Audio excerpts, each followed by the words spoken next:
आज आपण दिवाळी स्पेशल वेगवेगळ्या रेसिपीज पाहणार आहे. तर त्यामध्ये सर्वात पहिले दिवाळीला आवर्जून बनवला जाणारा चिवडा. हा चिवडा आपण पोहे न तळता न भाजता बनवलेला आहे. सोबतच इथे तांदूळाचं पीठ, ज्वारीचं पीठ, रवा, मैदा किंवा भाजणी न वापरता चकली बनवलेली आहे, ती सुद्धा इन्स्टंट. अगदी शेवटच्या क्षणाला सुद्धा तुम्ही ही चकली बनवू शकता. जिभेवर ठेवताच विरघळेल असा सॉफ्ट आपण बेसनाची वडी बनवली. सोबतच इथे आपण लेअरदार शंकरपाळी बनवली आहेत. ना तेलाचं मोहन घातलंय ना तुपाचं मोहन घातलंय, तरीसुद्धा खुसखुशीत अशी शंकरपाळी बनून तयार झालेली आहे. तर हे सर्व व्हिडिओ आपण एकाच व्हिडिओमध्ये पाहणार आहे, चारही रेसिपीज. हा व्हिडिओ पाहिल्यानंतर दिवाळीचं फराळ तुमचं हमखास बनून तयार होईल. तर चला बनवायला सुरुवात करूयात. तेलाचं तुपाचं मोहन न घालता अगदी 1 किलोच्या प्रमाणात शंकरपाळी कशी करावी ते मी सांगितलेलं आहे, किलोच्या मापात आणि वाटीच्या मापातही. किलोच्या मापात बघाल तर इथे 1 किलो आपल्याला मैदा घ्यायचा आहे आणि वाटीने म्हणाल तर 4 वाट्या तुम्ही हा मैदा घ्यावा. किंवा मग नुसतं वाटीच्याच मापाने बनवत असाल तर घरातली कुठलीही एखादी वाटी सेट करा आणि त्यानुसार सर्व इन्ग्रेडियंट मोजून घ्या. मैदा कितीही नवीन असो, स्वच्छ असो, आधी गाळून ठेवलेला असो, तरीही सुद्धा जेव्हा तुम्ही शंकरपाळी बनवता त्यावेळेस मैदा हा गाळून घ्यावा. त्यामुळे मैदा हलका होतो आणि कुठेतरी आपली शंकरपाळी हलकी फुलकी होण्यास मदत होते. अगदी 1 चुटकी मीठ आपण याच्यामध्ये घालून घेतलेलं आहे. गोडच शंकरपाळी बनवत आहे तरीसुद्धा मीठ घालावं. तूप आपण याच्यामध्ये अर्धी वाटी असं रवाळदार घातलेलं आहे. गरम किंवा पातळ तूप याच्यामध्ये घालायचं नाही आहे, असं रवाळदारच तूप याच्यामध्ये घालावं. जर तूप पातळ असेल तर थोड्या वेळासाठी फ्रीजमध्ये ठेवा. छान असं रवाळदार झालं की मग त्याचा वापर करा. 1 किलो मैद्यासाठी अर्धी वाटी रवाळदार तूप प्रमाण लक्षात घ्या आणि तूप लावण्याची पद्धत बघा. संपूर्ण मैद्याला असं चोळून चोळून तूप लागलं पाहिजे. अगदी 5 मिनटं हे तुम्ही चोळून चोळून या पिठाला तूप लावा, म्हणजे पीठ जे आता तुम्हाला असं खूप भुरभुरसं वाटतंय, आता बघा अगदी मुठी तयार होते आणि पीठ असं भुरभुरसं नाही आहे, व्यवस्थित त्याला बाइंड आलेली आहे. पीठ मुरायला 15 मिनटासाठी साईडला ठेवलं. तोवर काय करूयात, साखर पाण्यामध्ये वितळून घेऊयात. गरम करायची गरज नाही आहे. इथे आपण पिठी साखर वापरली त्यामुळे ती लगेच विरघळते. पण तुम्ही जर आता रेग्युलर साखर वापरली असेल तर थोड्या वेळासाठी गॅसवरती पाणी गरम केलं तरी चालेल, काही फरक पडत नाही. आणि याच्यातच आपण 1 चमचा इलायचीची पावडरसुद्धा मिक्स केली. हे मिश्रण आता मस्त आपलं परफेक्ट तयार झालेलं आहे. 1 वाटी पाणी, 1 वाटीच पिठी साखर आणि 1 चमचा इलायचीची पावडर. हे सर्व जिन्नस आता आपण मिक्स यासाठी करून घेतलं की हे मस्त आता संपूर्ण मैद्याला व्यवस्थित लागतं. पाहू शकता छान असं एकजीव झालेला आहे. आता आपला 15 मिनटासाठी हा मैदासुद्धा रेस्ट झालेला आहे. महत्त्वाच्या टिप्स आहेत, विसरू नका, व्हिडिओ स्किप करू नका, पुढे पुढे घेऊ नका, नाहीतर तसंच होईल. मागच्या वर्षी चांगलं झाल्या होत्या, यावर्षी काय बिघडलं लक्षात येणार नाही. तर हेच ते चुका असतात. आपण ते तुपाचं मोयन घालतो, मग ते खूप कडकडीत असतं किंवा कोमट असतं, तर मग त्याचं प्रमाण चुकतं, ती पद्धत चुकते आणि तिथे आपली शंकरपाळी बिघडते. पण यावर्षी आपण तेला तुपाचं मोयन न घालता, साखरेचा पाक न करताच हे शंकरपाळी बनवून घेत आहे. काय करतात काही जण, दुधामध्ये साखर विरघळून घेतात, ते गरम करतात, नंतर ते घालतात. ते जर चुकून जर याच्यामध्ये गरम झालंय ना, म्हणजे गरम घातलं गेलं ना, तर शंकरपाळी तेलात गेल्यानंतर विरघळतातच. म्हणून आज आपण ना पाणी गरम केलंय, ना साखर विरघळून घेतली, नाही तेला तुपाचं मोहन घातलं. अगदी सोप्या पद्धतीने केलेलं आहे, पाहू शकता. आणि हे आपल्याला चोळून चोळून भिजवायचं नाही. हा जो मैद्याचा गोळा आहे हा फक्त आपल्याला मिळवत घ्यायचा आहे. प्रमाण व्यवस्थित आहे. 1 वाटी पाणी, 1 वाटी पिठी साखर. त्यामध्ये बघा कसा मस्त आपला हा गोळा तयार झालेला आहे. चला 10 मिनिटासाठी कमीत कमी याला साईडला रेस्टवरती ठेवावंच. 10 मिनटं तरी हे असलंच पाहिजे. जास्तीत जास्त तुम्ही अर्धा तास ठेवला तरी चालेल. पण वेळ नसेल, झटपट बनवायचे आहेत, बाकीचंही काही पदार्थ बनवायचे आहेत, दिवाळी आहे, भरपूर कामं आहेत, तर 10 मिनटं तरी ठेवाच. आता लाटण्याची पद्धत बघा. लाटताना एक मोठी पोळी लाटून घ्या. थोडीशी वेगळी पद्धत आहे आजची आपली शंकरपाळी बनवायची. 100% रिझल्ट येणार तुम्हाला ही छोटीशी स्टेप केल्यानंतर. पाहू शकता जेवढी जमेल तेवढी पातळ आपण ही पोळी मस्त अशी पोळपाटभर लाटून घेतली. आता काय करायचं, जसं आपण हे दुमडून घेतो ना तसं हे असं दुमडून घ्यायचं. याच्यामध्ये कुठला साठा वगैरे लावलेला नाही आहे, कोरडंच हे असं आपल्याला याचा रोल करून घ्यायचा आहे. रोल छानसा फिट्ट करून घ्यावा म्हणजे याला लेयर्स चांगले येतात. पाहू शकता. आणि गोळा बघा आपला मस्त असा लागलेला आहे, त्यामुळे सुकं पीठ लावायची सुद्धा गरज नाही आहे. आता व्हिडिओमध्ये दाखवते त्याप्रमाणे हा परत एकदा रोल करून घ्या. मस्तच. या छोट्याशा स्टेपनी काय होणार आहे, शेवटी रिझल्ट अगदी आनंददायी मिळणार. कारण एवढी मेहनत करून जर शंकरपाळ्याला लेयर्स आलेच नाही, ते खुसखुशीत झाली नाही, तर मेहनत फुकटच गेली म्हणायची ना. पण आज तसं होणार नाही. ही रेसिपी पाहून जर तुम्ही शंकरपाळी बनवली ना, तर घरचेच काय दिवाळीला येणारी पाहुणे मंडळी ही शंकरपाळ्याची रेसिपी तुम्हाला जरूर विचारतील. तर पाहू शकता आता ही जाडसर आपल्याला ही पोळी लाटून घ्यायची आहे. शंकरपाळे कधीही पातळ लाटायचे नाही, कारण आपल्याला त्याचे लेयर्स उठवायचे आहेत आणि लेयर्स उठवायसाठी ते हलकेसे जाडच लाटून घ्यावेत. आता चौकोनी आकारात जसं तुम्हाला याला कट करायचं आहे तसं कट करून घ्या. पाहू शकता मस्त. आता आपण याला छान कट करून घेत आहे. दुधाची शंकरपाळी, साखरेचा पाक करून बनवलेली शंकरपाळे, बिस्किटांचे शंकरपाळे, आज मी भरपूर अशा रेसिपीज तुमच्यासोबत शेअर केलेल्या आहेत. यानंतरही करत राहील. त्यासाठी व्हिडिओला लाईक करा, चॅनलला सबस्क्राईब करा, बेल आयकॉन जरूर क्लिक करा, म्हणजे नवीन येणाऱ्या रेसिपीचं नोटिफिकेशन तुम्हाला येत राहील. पाहू शकता शंकरपाळ्याचे थिकनेस बघून घ्या. लेयर्स सध्याच दिसत आहेत. कॅमेरा थोडासा हलका फुलका आहे, त्यासाठी त्याला व्यवस्थित कॅच करत नाही तो, आणि मी एकटीच बनवते त्यामुळे थोडासा हलतो तो, त्यासाठी क्षमा असावी. तर आता आपण इथे तेल गरम करायला ठेवलेलं आहे. या तेलामध्ये याआधीसुद्धा मी शंकरपाळी तळून घेतली, तो व्हिडिओसुद्धा एडिटसाठी ठेवलेला आहे. ती रेसिपीसुद्धा लवकरच तुमच्यासोबत येणार आहे. आता ही शंकरपाळीसुद्धा आपण याच तेलात तळून घेत आहे. आता तेलाचं टेम्परेचर बघा. बस शंकरपाळी घातली, तुमच्या लक्षात येत आहे का, अजिबात हे बबल्स आपल्या शंकरपाळ्यांवरती येत नाही आहे. एवढंच आपल्याला तेल गरम हवं. अजिबातही कडकडीत गरम तेलामध्ये कुठल्याच प्रकारची शंकरपाळे तळावे नाहीत. जर तुम्हाला वाटत असेल त्याला भरभरून अशा लेयर्स याव्या तर, कारण गरम तेलामध्ये शंकरपाळ्यांवरचा रंग बदलतो, ते कडक असे तळल्या जातात पण ते खुसखुशीत होत नाही. म्हणून महत्त्वाची टिप्स म्हणजे अगदी मंद गॅसवरती चमचा कडची न लावता, बघू शकता असे वर आले तेव्हाच मी याच्यामध्ये झारा घातला, तोपर्यंत नाही. आणि लेयर्स बघा सध्याच काय असे उठून आलेले आहेत. मस्तच.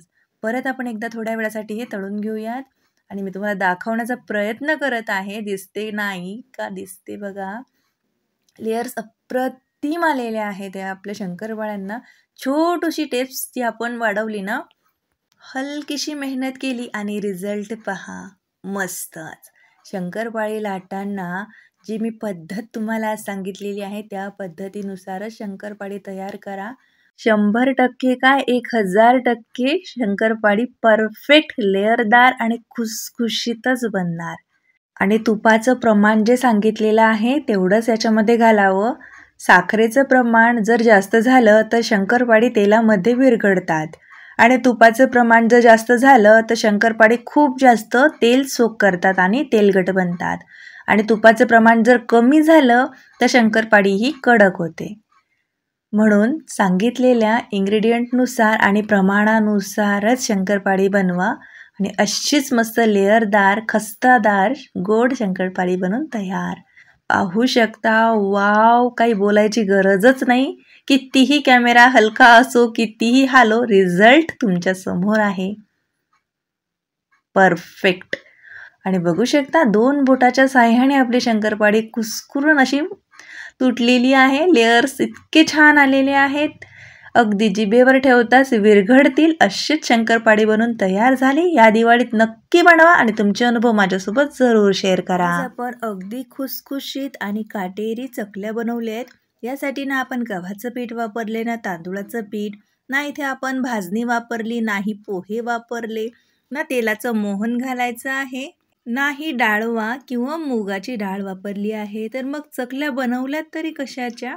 हाच प्रश्न तुम्हाला पडलाय ना, तर व्हिडिओ शेवटपर्यंत पहा.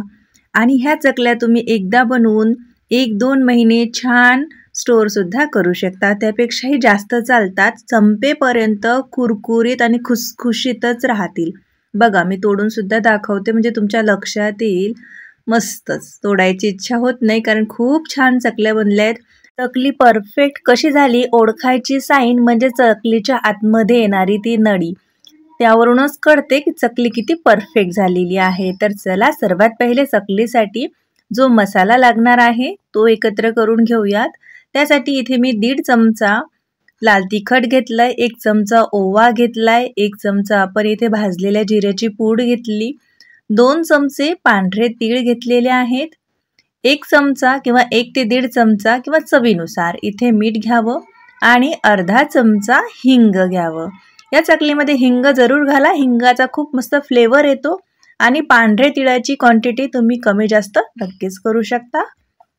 फक्त याच्यामध्ये साबूत जिरं न वापरता जिऱ्याची पूड वापरावी जेणेकरून चकली पाडताना ती साच्यामधून व्यवस्थित पडल्या जाईल.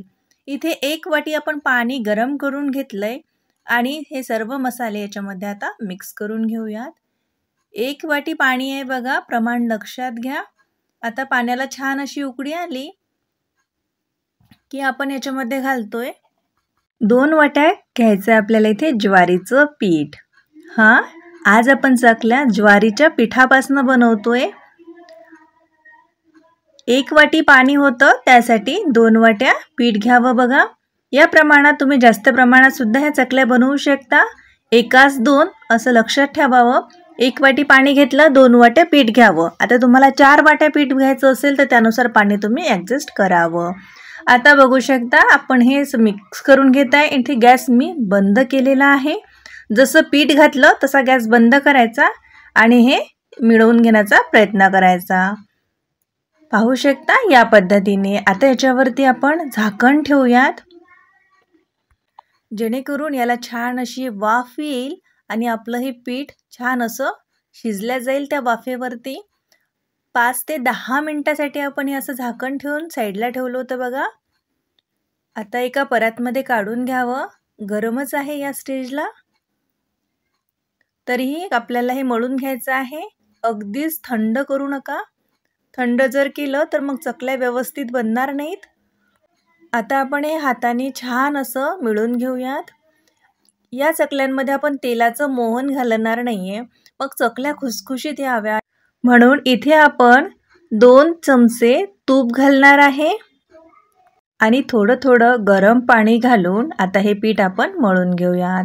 गरम पाण्याचाच वापर करावा कारण ज्वारीचं पीठ आहे आणि ज्वारीचं पीठ हे ग्लुटन फ्री असतं, त्याच्यामध्ये चिकटपणा नसतो, म्हणून त्याला गरम पाण्यानेच भिजवावं.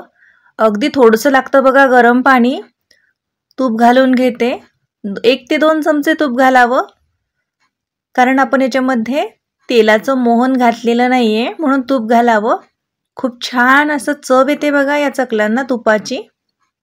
परत थोडंसं पाणी घालते, बघू शकता. अगदी हलकं हलकं पाणी घालायचं आणि हे मळून घ्यावं कारण चकलीचा गोळा हा सक्त असतो, पुन्हा जास्त घट्टसरच असावा. पातळ जर झाला तर मग आपल्या चकलीला काटे येणार नाहीत आणि चकल्या अशा खुसखुशीत येणार नाहीत आणि सोबतच त्या तेलात खूप जास्त तेल पितील आणि तेलकट अशा चकल्या तयार होतील. म्हणून चकलीचा गोळा भिजवताना तो घट्टसरच भिजवावा. लक्षात असू द्या जास्तच घट्ट नाही. जास्त जर कडक तुम्ही उंडा भिजवला तर चकल्या करताना त्या तुटतील. म्हणून गोळा भिजवताना सांगितलेल्या सर्व टिप्स लक्षात घ्या आणि त्यानुसारच भिजवा म्हणजे चकली चुकणार नाही. आणि परत आपण हा एकदा थोड्या वेळासाठी उंडा मळून घेतलेला आहे आणि आता साच्याला हलकंसं तेल लावून घ्यावं म्हणजे चिटकणार नाही. याच्यामध्ये मी चकलीची पाती घालून घेतलं, बघू शकता. आणि आता हा आपण गोळा याच्यामध्ये लांबट आकारात करून घातलेला आहे. साचा छान असा दाबून दाबून भरावा जेणेकरून त्याच्यात हवा राहणार नाही आणि चकली पाडताना ती तुटणार नाही. तर आता आपण ते साचा बंद करून घेऊयात. आता चकल्या बनवल्यानंतर त्या उचलताना तुटतात आणि स्पेशली ज्वारीच्या पिठाच्या चकल्या आहेत, त्यामुळे ह्या ना खूप अशा हलक्या हाताने आणि शांततेने आपल्याला हाताळाव्या लागतात. म्हणून परात मी अशी उलटी केली आणि त्याच्यावरती ह्या चकल्या पाडून घेत आहे. बघू शकता, साचा आपण वर उचलतोय तरी सुद्धा चकली तुटत नाहीये. अगदी परफेक्ट असा आपण चकलीचा गोळा लावून घेतला होता. ज्वारीच्या पिठाच्या चकल्या असून सुद्धा याच्या कड्या पडत नाहीयेत, पाहू शकता. अगदी छान आणि पटापट आपल्या इथे चकल्या तयार होत आहेत. तर आता आपल्या कढईमध्ये किती बसतात तेवढ्याच चकल्या पाडून घ्याव्यात. ह्या चकल्या एकदम पाडून ठेवायच्या नाहीत. एक बॅच तळणं झाली की दुसरी बॅच करायची आणि ती तळायची. लगेच तळायला घ्यावं, कारण ज्वारीच्या पिठाचे आहेत त्या लगेच सुकतात. मग त्याला चिरा पडतील आणि चकली तेलामध्ये जाताच तुटील. चकली तेलात सोडायची एक पद्धत असते बघा. चकली हाताने न उचलता असं सराट्याने किंवा उलथण्याने, तुम्ही याला जे काय म्हणत असाल, त्याने अशी चकली उचलून घ्यावी आणि हलकी हाताने तेलात सोडावी. तेलात चकली सोडल्या सोडल्या त्याला हलवायचं नाही, नाहीतर लगेच चकली तुटते. तिला सेट होऊ द्यायचं. खालची बाजू व्यवस्थित अशी तळल्या गेली की मग ती हलक्या हाताने पलटून घ्यावी. अगदी लगेच जर तुम्ही चकली पलटण्याचा प्रयत्न केला तर चकली तुटू शकते. आणि कढईच्या आकारानुसार, साईजनुसारच त्याच्यामध्ये चकल्या घालाव्या. 3 ते 4 यापेक्षा जास्त नाही. या कढईमध्ये 5वी बसली असती, पण मी नाही घातली, कारण मग ते व्यवस्थित तळल्या जात नाही आणि त्यांची दाटी होते. चकली तळताना गॅसची फ्लेम लो टू मिडियमच ठेवावी, म्हणजे चकली आतपर्यंत तळल्या जाते बघा. कधीच हाय फ्लेमवरती चकल्या तळायच्या नाहीत. कुठलाही चकलीचा प्रकार तुम्ही बनवा, ह्या टिप्स लक्षात ठेवा. पाहू शकता, खालची बाजू सेट झाली. आपण आता हलक्या हाताने पलटून घेतलेला आहे आणि आता दुसऱ्या बाजूने सुद्धा हे व्यवस्थित तळून घेऊयात. चकली तेलात सोडताना तेल अगदीच थंड नसावं किंवा कडकडीत गरमही नसावं. अगदी थंड तेलामध्ये चकल्या जर तुम्ही सोडल्या तर त्याच्यामध्ये विरघळू शकतात आणि कडकडीत तेलामध्ये चकल्या जर तळण्याचा प्रयत्न केला तर त्या वरतून तर त्याचा रंग बदलेल, पण आतमध्ये त्या कच्च्याच राहतील. त्यामुळे चकली खुसखुशीत राहणार नाही आणि आतमध्ये ती कच्चीशीर असल्यामुळे लवकर खराब होईल. म्हणून चकल्या तळताना सांगितलेल्या सर्व टिप्स लक्षात घ्या आणि त्यानुसारच चकल्या तळून घ्या. चला तर मग आता चकल्यांना छान रंग आलेला आहे आणि बबल्ससुद्धा थोडे कमी झालेत. तर आता आपण चकल्या काढून घेऊयात. Wow, perfect. पाहू शकता, मस्तच. याच्यानंतर सुद्धा याची कुकिंग प्रोसेस चालूच असते, त्यामुळे आणखी डार्क रंगावरती तळू नका. बघू शकता काय मस्त रंग आलेला आहे आपल्या चकल्यांना. आणि काटे बघा, काय सुबक सुरेख चकली बनून तयार झाली. मस्तच.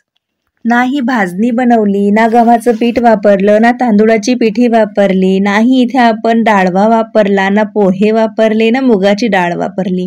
काहीच न वापरता, तेलाचं मोहन सुद्धा न घालता अगदी छान अशा खुसखुशीत चकल्या आपण तयार केलेल्या आहेत. मी तोडून सुद्धा दाखवते, पाहू शकता. मस्तच. आणि विशेष म्हणजे ह्या चकल्या तेल अजिबातही ऑब्झर्व करत नाही, त्यामुळे तेलकट ह्या राहत नाहीत. तर जरूर बनवा. आणि विशेष म्हणजे ह्या चकल्या नुसतं दिवाळीतच नव्हे तर तुम्ही इतर वेळी सुद्धा आरामात बनवू शकता. 15 मिनिटाच्या आत चकली बनवून तयार होते. काहीच पूर्वतयारी न करता तुम्ही अगदी इन्स्टंट ह्या चकल्या बनवू शकता. तर आजची चकल्यांची रेसिपी तुम्हाला आवडली असेलच, पूर्ण विश्वास आहे. पण अजूनपर्यंत तुम्ही रेसिपीला लाईक केलं नसेल, चॅनलला सबस्क्राईब केलं नसेल, तर प्लीज चॅनलला सबस्क्राईब करा, सोबतच आपल्या रेसिपीला सुद्धा लाईक करा. भेटू. पुण्याचा सुप्रसिद्ध लक्ष्मीनारायण चिवडा बनवायचं झालं तर पोहे तळावे लागतात आणि पोहे तळल्याने खूप जास्त तेलकट चिवडा बनून तयार होतो. पण आपल्याला त्याच चवीचा आणि त्याच टेक्स्चरमधला तसाच कुडूम खुसखुशीत चिवडा अगदी पोहे न तळता बनवायचा असेल, त्यासाठी आजचा व्हिडिओ पूर्ण पहा. मी ही रेसिपी अगदी डिटेलमध्ये आणि खूप सोप्या पद्धतीने तुमच्यासमोर मांडलेली आहे, तर व्हिडिओ शेवटपर्यंत पहा. विशेष म्हणजे या चिवड्यासाठी लागणारा मसालासुद्धा आपण घरीच तयार केलेला आहे. अगदी फ्रेश असा चिवडा मसाला घरी बनवला आणि बघू शकता, हा चिवडा अजिबातही तेलकट होत नाही आहे आणि एवढा कुडूम आहे. आवाजावरून तुमच्या लक्षात आलं असेलच. हात मी जवळून दाखवते त्यामुळे तुम्हाला सुरुवातीलाच विश्वास बसेल की चिवडा अजिबातही तेलकट नाहीये. हा चिवडा आपण 1 किलोच्या प्रमाणात बनवत आहे आणि हे भाजके पोहे म्हणून विकत मिळतात. भाजके पोहे, जाड पोहा नाही, पातला पोहा नाही, भाजके पोहे म्हणून मागितलं तर तुम्हाला मिळून जातील. तर मसाला बनवायसाठी आपण इथे घेतलेले 2 टेबलस्पून धने, 2 टेबलस्पूनच घेतलाय बडीशेप, 1 टेबलस्पून घेतलेला आहे जिरं, 1.5 टीस्पून घेतली आहे हळद, 1 टेबलस्पून घेतलाय लाल तिखट, 2 टेबलस्पून घेतलेले आहेत आपण इथे कश्मीरी लाल मिरचीची पावडर, 2.5 ते 3 टेबलस्पून केलं तरी चालेल, कारण ती नुसतं रंगासाठी असते, तिखट कमी असते. आणि इथे आपण लिंबूसद घातलेला आहे बघा 1/4 चम्मच, काळं मीठ घातलं आहे अर्धा चम्मच, 1.5 टीस्पून आपण मीठ घातलेलं आहे. आता काळं मीठ आणि मीठ हे आपल्या चवीनुसार आपण नंतरही ॲडजस्ट करू शकतो. आता हे सर्व जिन्नस आपण छान असं मिक्सरला फिरून घेतलं आहे. पाहू शकता मस्त असा चिवडा मसाला बनवून तयार झाला आहे. पण स्पेशल चिवडा मसाला बनवायचा आहे, त्यासाठी आणखी 2 इन्ग्रेडियंट आपल्याला याच्यामध्ये घालायचे आहेत. हिंग घालायचं आहे आपल्याला अर्धा टीस्पून आणि 2 टेबलस्पून आपण याच्यामध्ये पांढरे तीळ घातलेले आहेत. सर्व जिन्नस मिक्स करावं आणि इथे मस्त असा परफेक्ट मार्केट स्टाईल किंवा त्यापेक्षाही उत्तम चवीचा चिवडा मसाला घरी बनवून तयार झाला आहे. हा मसाला तुम्ही एकदा बनवून 6 महिने त्यापेक्षा जास्तही स्टोअर करू शकता. आणि कुठल्याही प्रकारचा चिवडा बनवताना तुम्ही हा मसाला जरूर वापरू शकता. कढाईमध्ये आपण थोडंसं तेल गरम करायला ठेवलेलं आहे, कारण यामध्ये जे आपण वरतून जे जिन्नस घालणार आहे तेच आपल्याला फक्त फ्राय करून घ्यायचे आहेत. पोहे तर आपल्याला अजिबातही तळायचे नाही आहेत. मिरची बघा आपण अशी थोडीशी पोटातून चिरून घेतली, त्यामुळे ती छान अशी खरपूस तळल्या जाते. आणि मिरची तळताना थोडंसं मीठ घालावं, त्याने काय होते मिरची चिवडा खाताना दाताखाली जरी आली तरी त्याचा चरका बसणार नाही आणि ती छान अशी कुरकुरीत तळल्या जाईल. सुरुवातीला मिरचीच का तळावी, तर तेलामध्ये मिरचीचा तिखटपणा, त्याच्यासोबत आपण जे मीठ घातलेलं आहे त्याची छान अशी चव उतरली आणि बाकीचा जिन्नस जे आपण हे तळू याच्यात तर त्याला आपसुकच ती चव लागेल. तर आता मिरची छान तळून झालेली आहे, तर काढून घेऊयात. या तेलामध्ये आपण थोडंसं मीठ घातलं, त्यामुळे हे थोडंसं असं फेसाळल्यासारखं वाटतं. काहीच प्रश्न नाही. शेंगदाणे आपण 2 वाट्या तळून घेतले, 1 वाटी खोबरं तळून घेतलं, 1 वाटी बदामाचे काप आपण तळून घेतलेले आहेत. तसंच आता आपण इथे काजूसुद्धा 1 वाटी घेतलेला आहे, तो सुद्धा आपण तळून घेऊयात. छान असं मस्त तांबूस रंगावरती सर्व जिन्नस तळून घ्यावं. आणि आता बेदाणे सुद्धा आपण तळून घेऊयात. बेदाणे तळले कसं समजायचं, तर हे लगेच असे फुलतात बघा, असे फुलले की एका चाळणीवरती काढून घ्यावे. आणि हे जे तेल तुम्हाला दिसते हे सुद्धा आपण निथळून घेणार आहे. एक चाळण ठेवल्याची, त्याच्याखाली एखादं गंज पातेलं ठेवायचं आणि त्या चाळणवरती हे सर्व तळलेलं पदार्थ टाकायचे, म्हणजे जे एक्स्ट्रा काही तेल याच्यासोबत येत आहे त्याखाली निथळून जाईल. पाहू शकता या पद्धतीने आपण डाळवासुद्धा तळून घेतलाय. चला आता पोह्यांकडे वळूयात. बघा हे असे असतात भाजके पोहे, आणि या भाजके पोहे कितीही स्वच्छ तुम्हाला दिसत असले तरीही एकदा चाळून घ्यावेत, कारण याच्या खाली बघू शकता तुम्ही दिसते असं हे असतंच बारीक. तर ते कारण हे वाळूमध्ये भाजल्या जातात, त्यामुळे थोडंफार याच्यामध्ये वाळू किंवा काही कचरा येतोच, तर तो गाळून घ्यावा. इथे आपण पोहे गाळून घेतले. आता कढईमध्ये थोडंसं तेल ठेवलं होतं पाऊण वाटी, आणि त्याच्यामध्ये हा मसाला थोडासा परत करून घेऊयात. तेलामध्ये मसाला भाजला की याच्यामध्ये जी हळद आहे, लाल तिखट आहे, ते छान असं त्याचा रंग उभारून येतो. आणि बघू शकता हे आता पोह्यांवरती छान असं मिक्स करून घ्यायचं आहे आपल्याला. सुरुवातीला चमच्यानेच करा, कारण गरम असतं बघा. हा मसाला जास्त भाजायची गरज नाही. तेल थोडंसं गरम झालं, मसाला परत केला की लगेच पोह्यांवरती गरमच घालून घ्यावा. गरम मसाला छान या पोह्यांवरती असा चोळून घ्यावा. हातानेच चोळा, पण हलक्या हाताने चोळा बघा, कारण हे पोहे जे असतात खूप जास्त असे खुसखुशीत असतात, लगेच याचा चुरा होतो. म्हणून हलक्या हाताने संपूर्ण पोह्यांना आपण हा मसाला लावून घेतला आहे. पाहू शकता. तुम्ही म्हणाल ते साहित्य आधी का नाही घातलं, तर कधी काय होते, आधी जर आपण शेंगदाणे वगैरे सर्व भाजलेल्या याच्यावरती घातला आणि वरतून जो मसाला घातला की सर्व मसाला शेंगदाणे, खोबरं, काजू, बदामलाच लागतो, कारण ते तेलात तळलेलं आहे. कितीही म्हटलं तरी त्याला तेल असतं आणि तो मसाला त्यालाच चिटकतो. म्हणून आधी पोह्यांवरती मसाला लावून घ्या, नंतर हे घाला. वरतून आपण 1 चमचा पिठी साखर घातलेली आहे आणि छान एकदा परत असं मिक्स करून घेतलेलं आहे. बघू शकता काय मस्त असा कुडूम चविष्ट कुरकुरीत चिवडा बनून तयार झालाय आणि तो सुद्धा किती कमी तेलात.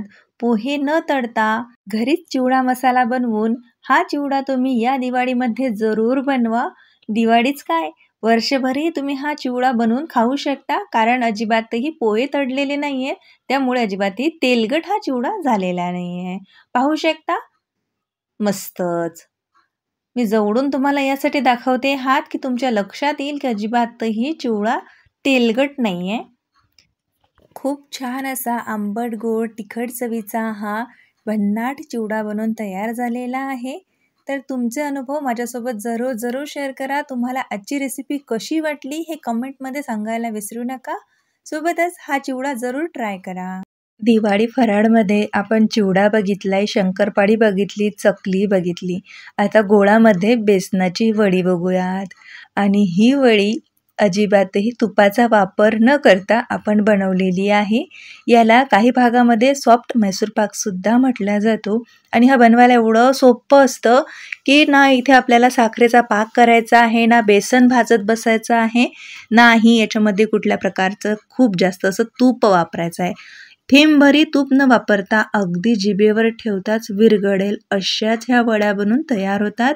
तर त्यासाठी आपल्याला एका बाउलमध्ये 1 वाटी बेसन घालायचं आहे आणि त्याच्यावरती 3 वाट्या तेल घालायचं आहे. हो, तुपाचा वापर न करता तेलापासूनच आज आपण हे बनवणार आहे. तेल आणि हे बेसन एकत्र छान असं मिक्स करून घ्या. तुम्हाला वाटत असेल की खूप जास्त ऑइली बनेल, तेलकट होईल, तसं काहीच नाही. अगदी जिभेवर ठेवताच विरघळेल. आता याच्यामध्ये तेल कुठलं वापरायचं, तर असं तेल वापरा ज्याला स्वतःचा काही फ्लेवर नाही आहे, सुगंध नाही आहे. जसं याच्यामध्ये सरसोचं तेल वगैरे वापरू नका. सोयाबीन तेल तुम्ही याच्यामध्ये वापरू शकता. शेंगदाणा तेलसुद्धा वापरू नका, कारण नुसतं मग आपल्या वडीला शेंगदाण्याचाच फ्लेवर येईल. म्हणून सोयाबीन तेल परफेक्ट राहील बघा इथे, किंवा राईस ब्रॅन. आता आपण ते मिक्स करून घेतलं. आता ज्याच्यामध्ये आपल्याला ह्या वड्या सेट करायच्या आहेत त्याला बेकिंग पेपर लावून घेऊयात. आता इथे बघा, बटर पेपर तुमच्याकडे नाही आहे तर बटर पेपर नसला तरीही चालेल. ज्या पातेल्यामध्ये किंवा ज्या केक ट्रे असो, तुमच्याकडे बर्फीचा ट्रे असो, त्याला तुपाने किंवा तेलाने ग्रेस करून घ्या आणि साईडला ठेवून द्या. आता कढईमध्ये मी 1 वाटी पाणी घातलं, त्याला 3 वाटी साखर घालणार आहे. प्रमाण तुम्ही लक्षात घ्या. 1 वाटी बेसन, 1 वाटी पाणी, 3 वाटी तेल, 3 वाटी साखर. आता आपण हे 3 वाटी साखर 1 वाटी पाण्यामध्ये विरघळून घेऊयात. इथे आपल्याला पाक करायचा नाही आहे, कारण मी सुरुवातीलाच सांगितलं आज मी अशाच रेसिपीचा कॉम्बो घेऊन आलेली आहे ज्या अगदी इन्स्टंट बनतील, नो फेल आहेत. ना पाकाचं टेन्शन, ना भाजणीचं टेन्शन. चकली बनवली, भाजणी नाही. आपण शंकरपाळी बनवली अगदी इन्स्टंट, तेला तुपाचं मोहन न करता. तसंच आता बेसनाच्या वड्या बनवूयात बिना पाक करता. बघू शकता साखर मेल्ट झालेली आहे. बस आता साखर मेल्ट झाली की आता याच्यामध्ये आपण फूड कलर घातला आहे. पूर्णपणे ऑप्शनल आहे, घालावासा वाटला तर घाला, नाहीतर पूर्णपणे स्किप करा. पिवळा रंग घातला आहे मी याच्यामध्ये. आता साखर विरघळली छान. आता 1 सेकंद झाला असेल बघा वरती. जे बेसन आपण तेलामध्ये मिक्स करून ठेवलं होतं ते आता याच्यामध्ये घालून घेऊयात. या स्टेजला हलकासा गॅस कमी करा, म्हणजे हे तुम्हाला व्यवस्थित हाताळता येईल. बस आता बेसन घालून घेतलं. आता गॅस मोठा केला तरी चालेल. आता सतत चालवत आपल्याला हे शिजवून घ्यायचं आहे. तोपर्यंत शिजवायचं आहे तोपर्यंत हे कढईला सोडणार नाही. पाहू शकता याच पद्धतीने मी तुमच्यासोबत याआधी म्हैसूर पाकाची रेसिपीसुद्धा शेअर केलेली आहे. तीसुद्धा तुम्ही नक्कीच पाहू शकता. काही भागामध्ये या वड्यांना सॉफ्ट म्हैसूर पाकसुद्धा म्हटला जातो, किंवा बेसन वडीसुद्धा म्हटली जाते, किंवा बेसन मिठाईसुद्धा म्हटली जाते. नाव काही द्या, खायला अप्रतिमच असेल. पाहू शकता जसं जसं आपण शिजवतोय तसं तसं हे घट्ट व्हायला लागलेलं आहे. मस्तच. प्रमाण लक्षात घेतलं की पदार्थ चुकत नाही. आणि रेसिपी बनवताना, कुठलाही पदार्थ बनवताना छोट्या मोठ्या सर्व टिप्स मी तुमच्यासोबत शेअर करत असते. त्यामुळे स्वातीज रेसिपीला हक्काने सबस्क्राईब करा आणि पदार्थ ट्राय करा. चुकायचा चान्सच नाही. 100% नो फेल रेसिपीज असतात. आधी ट्राय केलेल्या असतात, नंतरच तुमच्यासोबत शेअर मी करते. म्हणून रेसिपी जरूर ट्राय करा आणि तुमचे अनुभव माझ्यासोबत जरूर शेअर करा. बघू शकता जसं जसं आपण शिजवतोय 5-10 मिनटं झाले असते आणि आता घट्ट व्हायला लागलेलं आहे. कडेने सुद्धा बघू शकता तुम्ही. पण हे सेट व्हायसाठी तयार नाही आहे, थोडं पातळ आहे. तर आपण आणखी 2-3 मिनटासाठी हे व्यवस्थित असं शिजून घेऊयात. ह्या वड्या एवढ्या सॉफ्ट होतात की जिभेवर ठेवताच विरघळतील. अगदी वयस्कर मंडळी जरी असतील घरामध्ये की ज्यांना अजिबातही दात नाही आहे, ते काहीच खाऊ शकत नाहीत, पण ही वडी जरूर खातील कारण ही एवढी सॉफ्ट बनते. लहान मुलांना तर खूप आवडते आणि स्पेशली दिवाळीमध्ये आपण बेसनाचे लाडू, बेसनाच्या वेगवेगळ्या वड्यासुद्धा बनवतो. या दिवाळीमध्ये या पद्धतीच्या बेसनाच्या वड्या तुम्ही बनवून बघा. घरातील सर्वांना खूप आवडतील. पाहू शकता जसं जसं आपण शिजवून राहिलो तसं तसं हे घट्ट व्हायला लागलेलं आहे. मस्तच. जसं हे कढाईला सोडायला लागेल तसं आपण आता हे एका ह्याच्यात काढून घेऊयात. आता याच्यापासून जर जास्त ओव्हर कुक जर हे केलं तर याचाच तुमचा म्हैसूर पाक तयार होतो बघा. जो जाडीदार म्हैसूर पाक असतो की नाही तो. आणि हे जर थोडं सॉफ्ट आपण काढून घेतलं त्याच्या सॉफ्ट बेसनाच्या सॉफ्ट म्हैसूर पाक किंवा सॉफ्ट वड्या तयार होतात. बघितलं किती सोप्या रेसिपी असतात. कठीणातली कठीण रेसिपी सोपी कशी करून दाखवावी हाच माझा उद्देश आणि तो उद्देश पूर्ण करण्याचं सामर्थ्य माझ्यात आहे, पण सपोर्ट तुमचा हवा आहे. म्हणून रेसिपीला लाईक करा, चॅनलला सुद्धा सबस्क्राईब करा. अगदी फ्री असतं, पण तुमच्या लाईकमुळे चॅनलला सबस्क्राईब केल्यामुळे मला खूप जास्त मोटिवेशन मिळतं की आणखी छान छान रेसिपीज तुमच्यासमोर आणण्याचं. तर पाहू शकता या स्टेजला आता आपण हे काढून घेतलेलं आहे आणि आता हे आपण एका ज्या भांड्यामध्ये आपण बटर पेपर लावला आहे त्याच्यामध्ये ओतून घेतलं आहे. मस्तच. घाबरायची गरज नाही, हे ओतू जाणार नाही आहे. आणि मी आधी सांगितल्याप्रमाणे तुम्ही जे हे जास्त आणखी 5 मिनटासाठी शिजवलं तर यापासूनच तुम्ही मस्त असा जाळीदार म्हैसूर पाकसुद्धा तयार करू शकता. ती रेसिपी मी याआधीसुद्धा तुमच्यासोबत शेअर केलेली आहे. हवी असल्यास परत एकदा शेअर करील, कमेंटमध्ये नक्की सांगा. आणि 2 तासानंतर आपली वडी बनवून तयार होते. वाव, बघितलं? अगदी जिभेवर ठेवताच विरघळेल अशाच वड्या बनवून तयार होतात. खायला अप्रतिम आहेत. बनवायला जेवढ्या सोप्या आहे संपून सुद्धा तेवढ्या झटपट जातात कारण घरातील सर्वांनाच आवडतात. दिवाळी फराळमध्ये ह्या वड्या यावर्षी नक्की बनवा. आणि हो, आजच्या रेसिपी कॉम्बोमधली तुम्हाला सर्वात जास्त कुठली रेसिपी आवडली हे मला नक्की सांगा. चिवडा बनवून बघा, चकली बनवा, शंकरपाळे तर अगदी सोपी आहेत, जरूर बनवा.